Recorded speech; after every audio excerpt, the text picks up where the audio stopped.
Illegal आहे हा एक मोठा विषय ते पुढे करतात. कोणते लिगल आहेत आणि कोणते इलिगल आहे हे डिसाईड करणारी ऑथॉरिटी महापालिका आयुक्त नाहीये. ती ऑथॉरिटी महसूल विभाग आहे. काय डॉक्युमेंट्स महसूल विभागाच्या यांच्याकडे आहे हे तपासणी करूनच त्याचा निर्णय घेईल. अतिक्रमणाची मार्किंग करते त्यावेळेस डॉक्युमेंट्स मागते तुमच्याकडे बांधकाम परवाना आहे का, तुमची रजिस्ट्री आहे का, आणि बांधकाम परवाना गुंठेवारीवाल्यांना इश्यू करत नाही.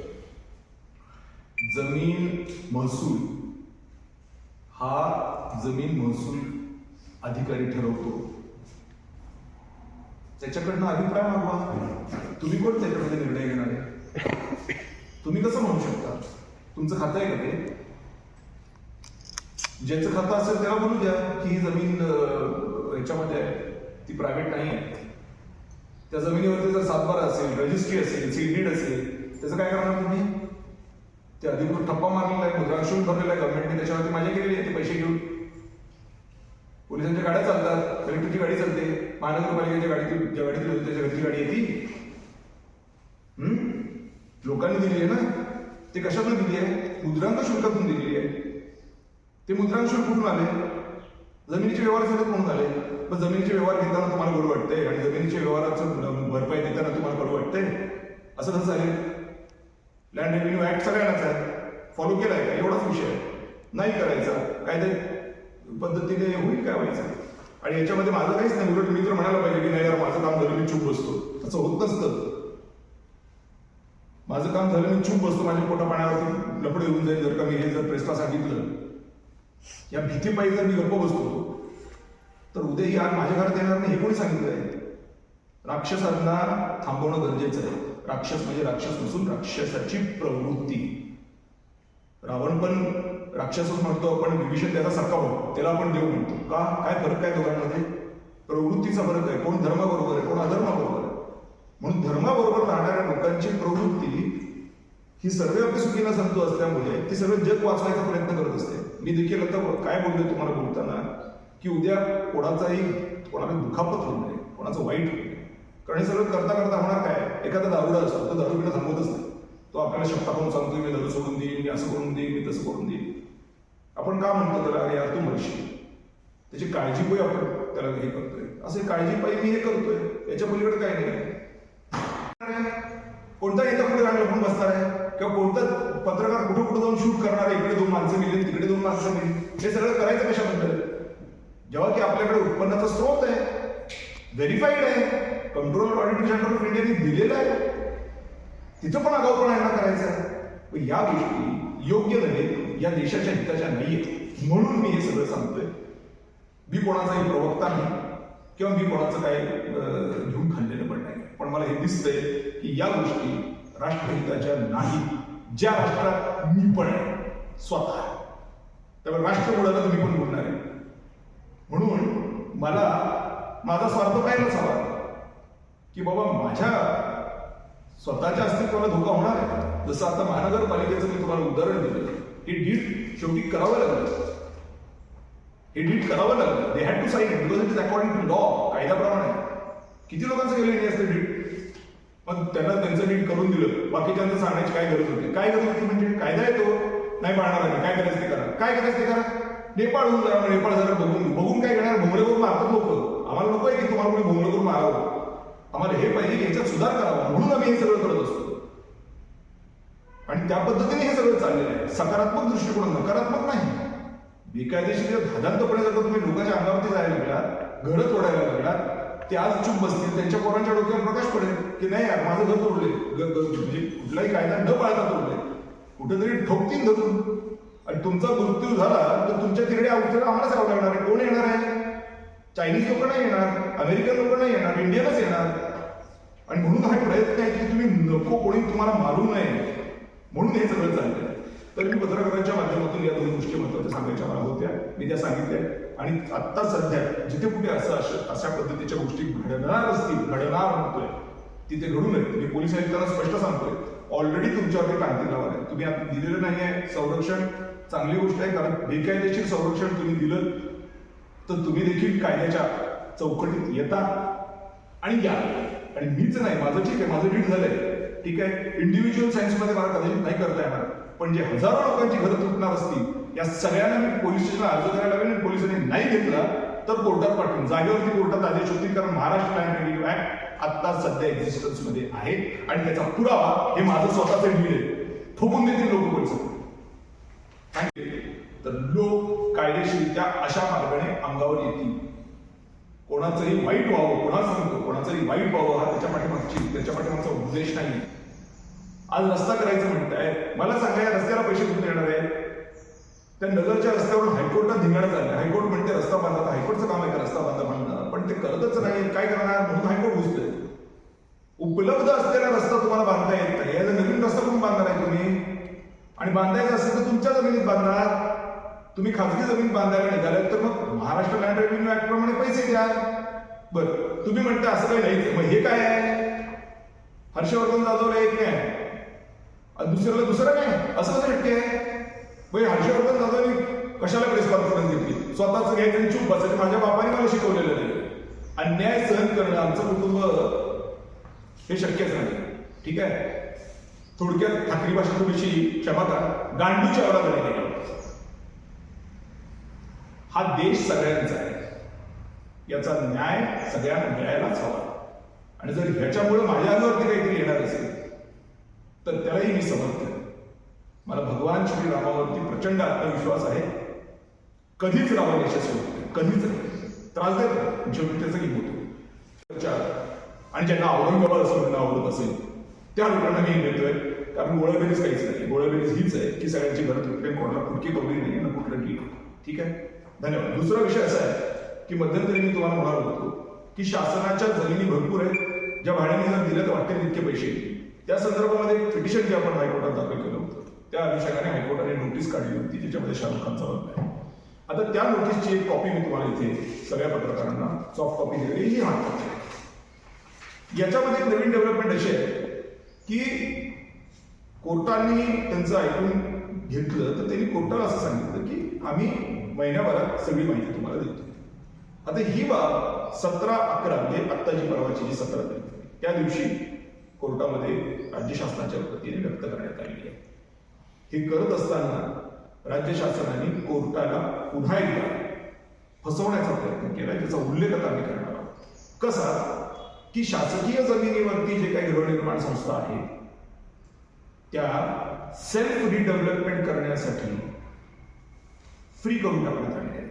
म्हणजे काय की स्वतःचा पुनर्विकास, मग स्वतःचा पुनर्विकास करत असताना ही चेक नको का करायला की त्या गृहनिर्माण संस्थेची जी जागा आहे तिचा भाडे करार शासनाचा संपलाय का नाही संपलाय? मग संपलेला असेल आणि तुम्ही पुनर्विकास करण्याची परवानगी देत असाल याचा अर्थ तुम्ही कोर्टाला काहीच म्हणत नाही. गृहनिर्माण संस्थेचं आणि आमचं काही भांडण नाही आहे, पण जी जमीन फुकट वापरताय त्याच्यामुळे जो महसुली उत्पन्नामध्ये लॉस होतोय त्याच्यामुळे आज दिल्लीचे बॉम्बलास्ट होत आहेत. हो, कारण का आमच्याकडे मिलिटरी परमनंट नाही आहे, टेम्पररी अग्निवीर. काय नाही यांचं चाललंय वाया एवढं? उद्या अयोध्येच्या राम मंदिरावरती बॉम्बलास्ट होईल, कारण का ते झालं तर दंगली होतील देशामध्ये, जे सांभाळायला पोलीस नाही आहेत ना मिलिटरी आहे. लफडं बसेल. नॅशनल थ्रेट आहे हा किती मोठा. याच्यासाठी हे पैसे हवे, मजा करायला नाही हवे. 4 गृहनिर्माण संस्था किंवा शाहरुख खानासारखे 4 माणसं यांनी जे लाखो जमिनी सरकारी धावल्या आहेत, या जमिनीमधला पैसा जर आला तर मी माझी मिलिटरी परमनंट करू शकतो. एवढी साधी अक्कल जर का माझ्या पंतप्रधानांना नसेल तर करणार तर काय करणार? आणि लोकांनी जागृत व्हावं आणि जागृतीतून आपला अधिकार तरी घ्यावा. मी काही चंद्रावरून आलेलो नाही, मी या पृथ्वीचा आणि या भारताचाच भाग आहे. म्हणून मला जे योग्य वाटतं ते मी करतो, हे मला योग्य वाटतं मी करतो. माझं कोणाची भांडण नाही, कोणाची मला वैर नाही, काही प्रलोभन पण नाही. याच्यात काहीतरी मला राजकीय किंवा कुठला फायदा व्हावा बिलकुल नाही. आणि माझं वैर पण नाही. कशाबद्दल वैर करू? दोघेही जेव्हा परदेशात जायची वेळ ते इंडियन पासपोर्टवर जातील, श्रीकांत असो कमी असो. जे बाधित आहेत ते तुम्हाला भेटलेत का? तर तुम्ही आता सांगितलं. आणि जर का त्याचं कुठं असेल लोक तर एक सामाजिक उत्तरदायित्व म्हणून जरूर त्यांना जाऊन मी भेटेन आणि त्यांना माझ्या नीटची कॉपी झेरॉक्स करून देऊन टाकेन. चला तुम्ही पण नीट बनवा.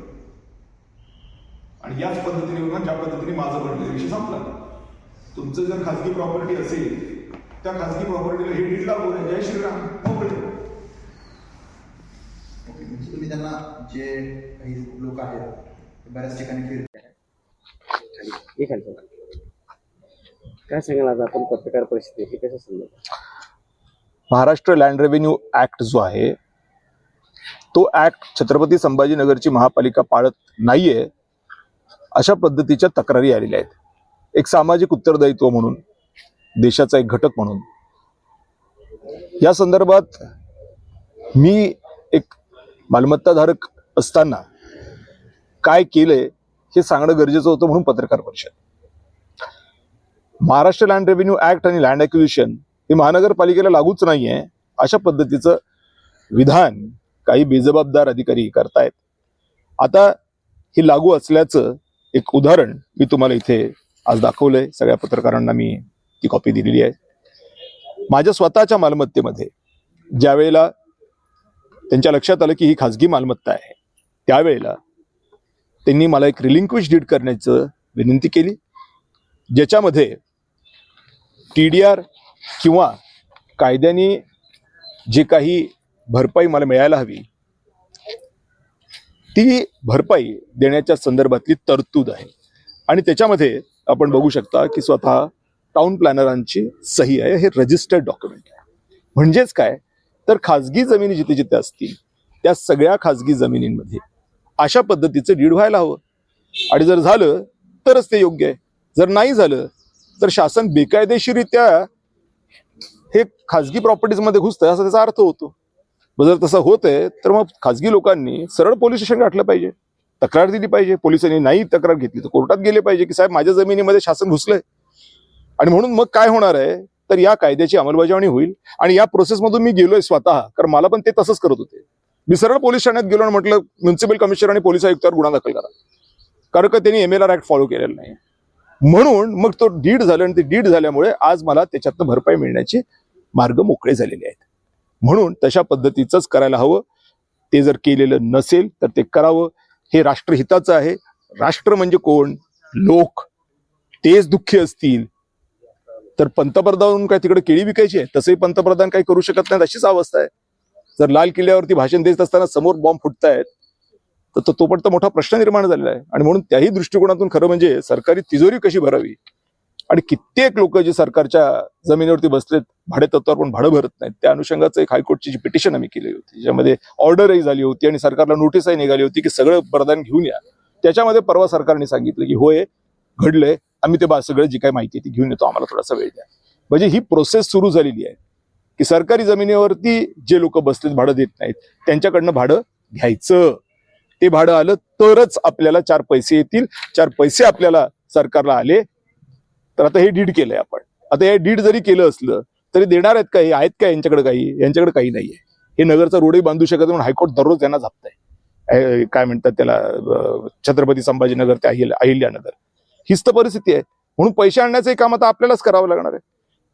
हे काम आपण करतोय का करतोय? कारण आपण या देशाचे एक घटक आहोत. आपण एकमेकाला मदत नाही करणार, हा देश नाही वाचवणार तर काय हे लोक वाचवणार आहेत? यांना नाही जमत आहे. व हे पुढारी असो का अधिकारी असो, गोंधळ उडाला सगळा. आपली प्रमुख मागणी काय? या महाराष्ट्र लँड रेव्हेन्यू कोडचं अंमलबजावणी व्हायला पाहिजे. लँड ॲक्विजिशन ऍक्टची अंमलबजावणी व्हायला पाहिजे. ही जमीन अतिक्रमण आहे किंवा नाही आहे हे महसूल खातं सांगू शकतं, महानगरपालिका किंवा पोलीस नाही सांगू शकत. आणि हे जर उलटे घुसले तर ह्यांच्यात उलटे घुसायची सुद्धा कायदेशीर तरतूद आहे.